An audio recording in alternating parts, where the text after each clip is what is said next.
പ്രസി വന്നിക്കില്ല. ഇതെത്ര ദിവസമായി പോയിട്ടില്ല വരാത്തേ? കുറേ ദിവസമായി പോയിട്ട് സുഖമില്ല എന്ന് പറഞ്ഞിട്ട് ആസ്പത്രിയിലാന്ന് പറഞ്ഞിട്ടിക്ക്. ഏത് ആസ്പത്രിയിലാന്നൊന്നും ഞാനറിയില്ല. ഞാനിട്ട് പോയി നോക്കിക്കൂല്ല. ഇവിടുന്ന് ഒരു കുഞ്ഞിനെയും കൊണ്ട് എത്തി കളിക്കുന്നത്. പിന്നെ എന്താക്കോനാ? അതിനെ സ്കൂൾ കൊണ്ടാക്കണം, കൂട്ടിക്കൊണ്ടുവരണം. ഇവിടെ ഒരാളില്ല. ഒരു കല്യാണം കഴിച്ചുകൊണ്ടുവന്ന പെണ്ണല്ലേ ഇവിടെ ഉള്ളേ? ഓളെ ഓക്ക് ജോലിക്ക് പോകണം. പിന്നെ ഓളെ ഇങ്ങനെ ഇവിടെ ഇട്ട് പീഡിപ്പിക്കും. അവളവിടെ പോയി ആസ്പത്രി കിടന്നിട്ട് കുഞ്ഞിനെ സ്കൂൾ പറഞ്ഞേക്കണം, ഇതാക്കണം, എല്ലാ പണിയായാലും എടുക്കണ്ടോള്. ഓളിങ്ങനെ കിടക്കുമല്ലോ, ഒരു പണിയും എടുക്കുമല്ലോ. ആസ്പത്രിയിൽ നിന്ന് വന്നാൽ ഓളിങ്ങനെ കിടക്കുമല്ലോ, ഓളൊരു പണി എടുക്കില്ല. എല്ലാ പണിയായാലും വെക്കല്ലേ മോൻ്റെ ഓക്ക്. ഓളിടങ്ങാറാക്കുവനെ ആസ്പത്രി പോയി കിടന്ന്. കുമ്പിടില്ല. ഒന്നിക്ക് കറി വെക്കണം. ഓൾ ആസ്പത്രിയിൽ പോയി കിടന്നിട്ട് ഒന്നിക്ക് കറി വെക്കണം. ഒന്നിക്ക് കറി വെച്ചൊന്നും ഇല്ല.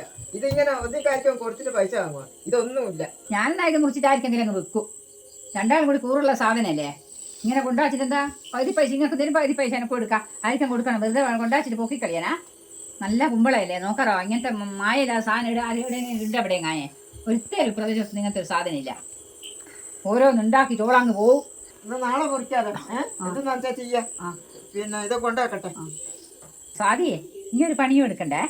ഓള് വന്നാല് ആസ്പത്രിയിൽ നിന്ന് വന്നാല് ഇനി അവിടെ ഇരുന്ന ഇനി രാവിലെ നീ ചായ ഒന്നും ആക്കണ്ട. എനിക്ക് മടുന്ന സാധനം ആക്കി ഇനി പാത്രത്തിൽ വെച്ചിട്ട് ഇനി ഓഫീസിലേക്ക് പോടും. ഓള് വന്നിട്ട് കുഞ്ഞിനെ കൊണ്ടാക്കിക്കോട്ടെ, ചായ ആക്കിക്കോട്ടെ, എല്ലാം ആക്കിക്കോട്ടെ. അതൊരു നിങ്ങൾ ഒരു പണി എടുക്കണ്ടേ? എല്ലാ പണിയും ഓളി തന്നെ എടുത്തോട്ടെ.